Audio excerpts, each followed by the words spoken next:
Here we are again for another Friday financial wrap up. How you doing, Michael? I'm doing well, man. I look forward to these. This is like the end of the week. I'm like, what just happened? And I get to talk with Ty about what just happened. So it's pretty cool. Yeah, I love it. And I think too, for the viewers, it's just a nice recap of the week, what's going on, the week in real estate, the week in the financial news. Very interesting. A lot of headlines here in the last 24, 48 hours about the federal judge ruling against the CDC regarding evictions. Tell me what did you see there? What's going on there? Yeah. So first and foremost, there was, my social media blew up yesterday, like at 2 or 3 o'clock in the afternoon, people raving about it, saying it's about time. I can finally get the deadbeat out, all of these things. And I guess I want to say a couple of things. First and foremost, this is the third judge. First was Texas, then Tennessee, or was it Ohio? It might've been Ohio, and now DC proper. So this is a journey.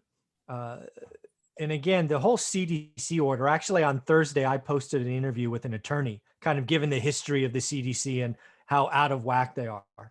So first and foremost, the CDC is clearly wrong. Unfortunately, the wheels of justice moves slow.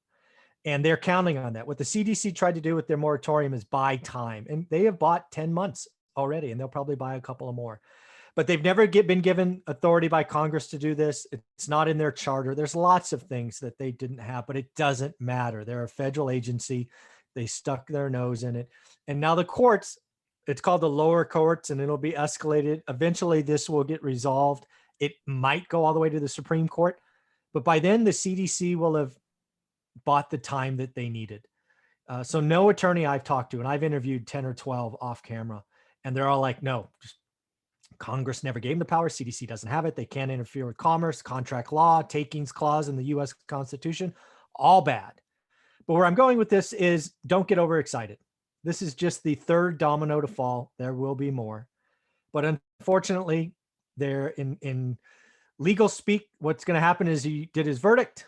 The other side that lost will appeal, and that just means go to a higher court. And they will likely get what's called a stay of prosecution, which means yes, we lost, but we are going to appeal and you can't enforce. So you and I might be hoping for just a wave of evictions because we have some deadbeat tenants. That's not how it works. The legal system moves slower, and it's good news. This will end. I don't see the CDC extending past June 30th. They're just starting to lose too often. But yeah, I guess it's kind of good news, bad news, right? The good news is we're still winning. The bad news is it's going to take some more time. Take time. Yeah, it's interesting because I think some people had the conception just in my conversations that all of a sudden the courts were just going to be, kicking people out and just rolling, but that's not the case. I talked to an attorney on Thursday, and he hasn't read the order yet, which is the outcome. But he expects it would be like legalese 101 that they'll appeal it and then stay it. Now that'll all happen, probably happened yesterday, but worst case it'll happen today. But yeah, the courts are not just going to start process. And let's not forget, just because of the CDC and we go after the federal organization, we live in states who actually have more authority over interstate commerce. So just because the CDC thing goes away doesn't mean good old Gavin Newsom can't do something by himself. So realize there's a federal level and a state level, and we are not out of this yet. Absolutely. No, I couldn't agree with you more. So let's talk about jobs, unemployment. What do you see there? Like, what are the numbers? Yeah. Like? So yesterday, Thursday, was just a blowout number. I've been calling for sub 500,000 on new unemployment claims for quite a while, not really thinking we'd get here this fast. And we did. We got there yesterday at 498,000. So the job market is getting clearly better. I'm no longer going to talk about the unemployment picture. It's been 58, 60 weeks of doing that. It's now talking about the reopening, right? It's again, another sign that we are in the sun and the sun is bright. We're getting sunburned. Better get your sunscreen on because it's just feeling good. And just to think about the things that have happened in the last week, New York, right? There's a particular part of their business, tourism, that's been hit, Broadway shows. Broadway was originally planning to be open in August. Out of nowhere, Cuomo says May 17th. Wow. And Broadway's a big deal because people don't realize Broadway's 100,000 jobs. And oh, by the way, you've got to hire those people quick. And because it takes time and practice and lighting and music and all of that, it's just another sign that this economy is going to come back. It's going to come back massive. When Broadway opens up, the shows come back, tourists and hotels and restaurants and this and that and this and that. Yeah, dude, it's gonna I'm also calling for 10% GDP growth in Q2, right? Most people are around 8%. I'm going to call 10% GDP growth in Q2. So we're right in the middle of it right now. But yeah, I think the economy is growing a lot faster than many people think. So pretty good times. I love it. I love it. So let's talk a little bit about how, with regard to, so we talked about jobs.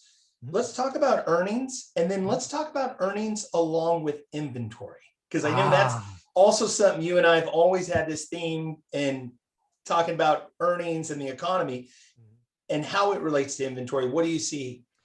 Yeah. So earnings, again, last week when we talked, the S&P, all the big tech reported blowout numbers. This week we had some disappointments. Etsy was a disappointment for sure.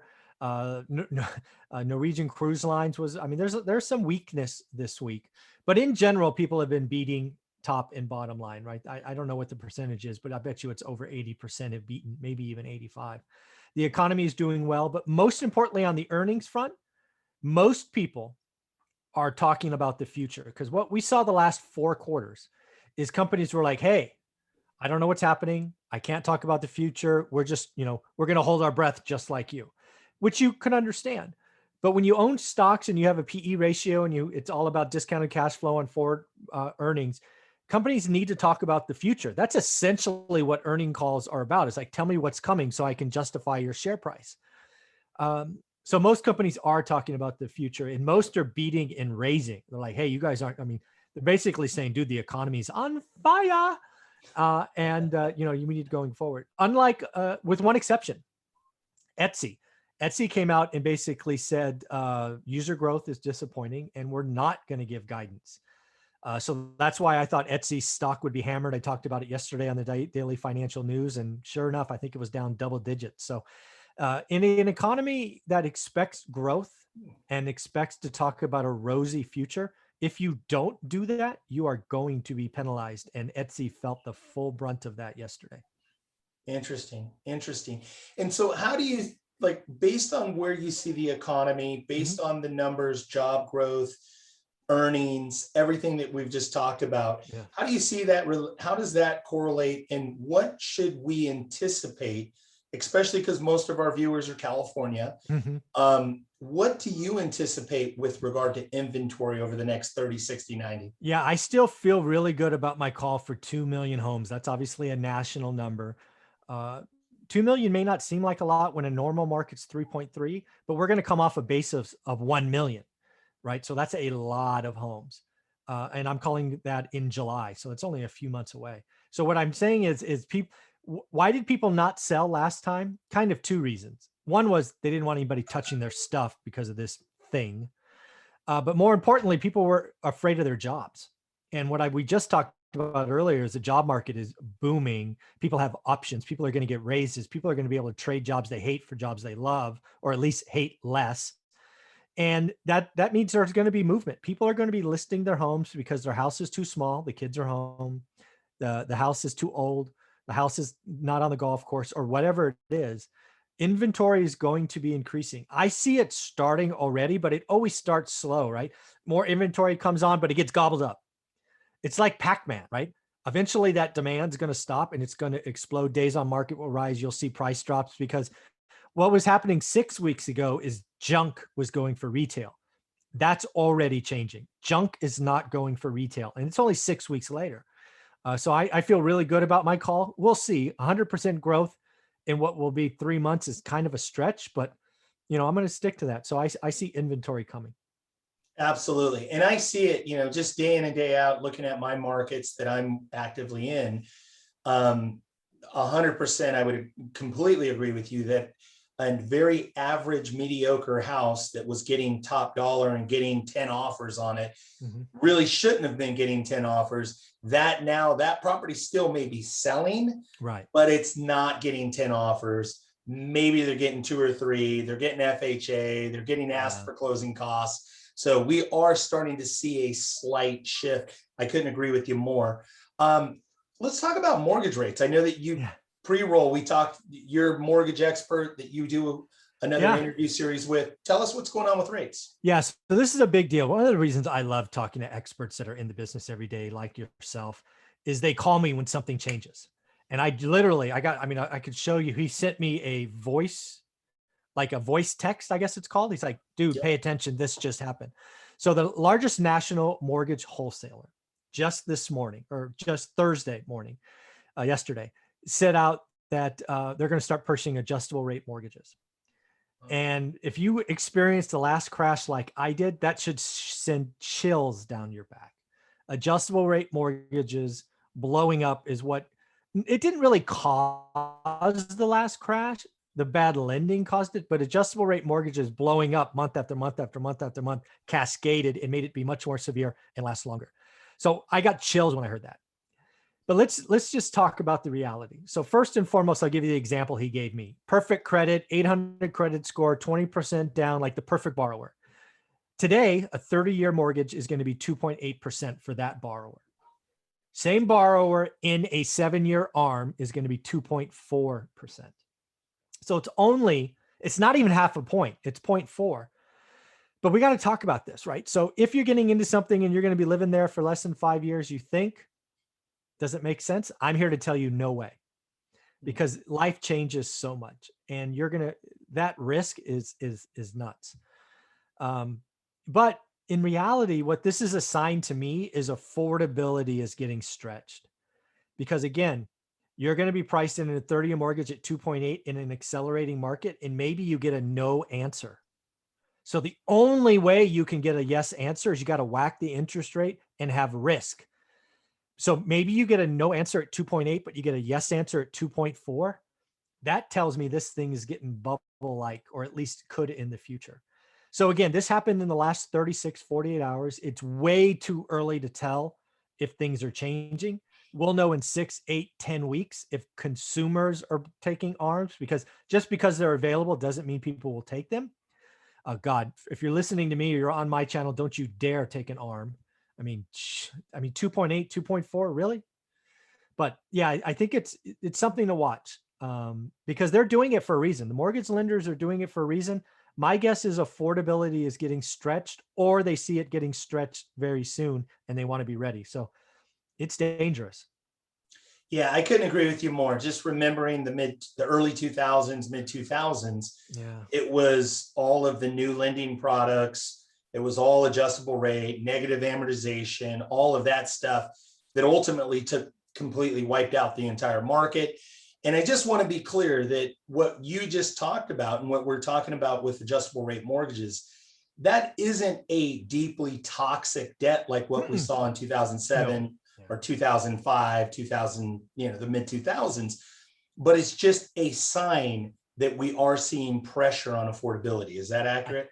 Yeah, that is how I'm reading it. It's banks or lenders realizing that, damn, values are going up, rates are going up, people are starting to get no answers, so we have to have another option. That's what I think's coming. Yeah. I appreciate it. So the last thing we talked a little bit on before the pre-roll, and I know that we said, hey, you know what, Squad Up, we Squad Up community, we appreciate your all you give, your participation, your sharing, everything that you're doing here with us on this Friday financial wrap up. And you said that you were playing with the idea of maybe doing a live event in Southern California. Can we share that with the listeners? Yeah, absolutely. So one of the things I would love to do going forward is tie together two of my loves. So first and foremost, I've been very clear with my audience in the Squad Up community that Olivia and I are going to be doing a lot of traveling coming up. And we like to travel nice. So for example, we've identified an estate in Laguna Beach that we would like to go stay at for 7 or 10 days, right? It is remarkably expensive.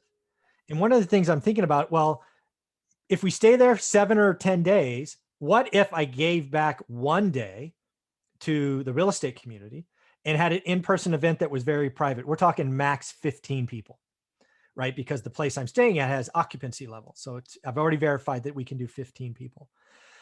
So I'm thinking about doing a session on Saturday, 8 hours, probably bring in some guest speakers as well. But to really talk about real estate investing, answer any and all questions. I've never done a live event before. It would be charged. It'd probably be like $500 for the first one. But it's basically lots of people want me to come and be with them. I'm thinking about, you know what, Olivia, it's my wife. Let's tie this together. We'll go spend big for 7 or 10 days, but I need 1 day from the audience. And if this works and I get 5 soft commitments, I'm thinking about middle of July. This could be something that she and I do the rest of our lives. Like every 3 months, we go find some estate somewhere and we go do a 15-person event one of those days. And it kind of shields the cost. I get to write it off as a tax write-off, obviously. So lots of give and take, but I would love to do in-person events and I'd love to stay at very nice places. So that's what I'm thinking about. I love it. So just so you know, you heard it here first. If you have any interest when you're watching this video, you need to message me, message Michael, let us know, because I have a feeling those 15 seats are going to fill up pretty fast. I feel based on our audience, especially too, because it's going to be in Southern California. I know in Squad Up, a lot of the community lives in Southern California.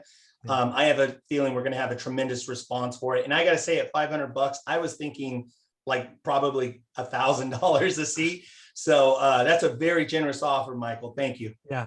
Yeah. And again, this is something I'd love to do around the country and perhaps even around the world. I mean, I'm thinking big here, but again, for me, frankly, it's not about paying for the entire stay. It's like, hey, can I cover a couple of nights by giving back? And oh, by the way, let's be confused. I will take the whole thing as a tax write-off. It will be planning and prepping and all of that. But sure, yeah, I would love to do an in-person event. If I get 5 to 7 soft commitments, like, yeah, I'd be there in July, I'm just going to plunk down a credit card and we'll start talking about it. But if nobody responds, then, we'll think about doing something else. I love it. I know we're going to get the responses. So thank you so much, Michael, for all that you do. For everybody at home, if you're not following Michael on YouTube, on Facebook, on Instagram, do yourself a favor. He puts out, in my opinion, the best content in real estate. And I follow a lot of content. I have a lot of friends that are really dynamic who also put out great content, but I've got to say that your financial news and the stuff you put out is definitely top of class. Also, the book, you can go onto Amazon. I always have the book and the merch. You can get some merch now. He's got all kinds of cool t-shirts, hats, cool stuff. But if nothing else, do yourself a favor, buy the book. If you have the book, go on to Amazon, give this man a 5-star review. Thank you so much, Michael, for all that you share with our community. Thank you. All right, man. Enjoy the week.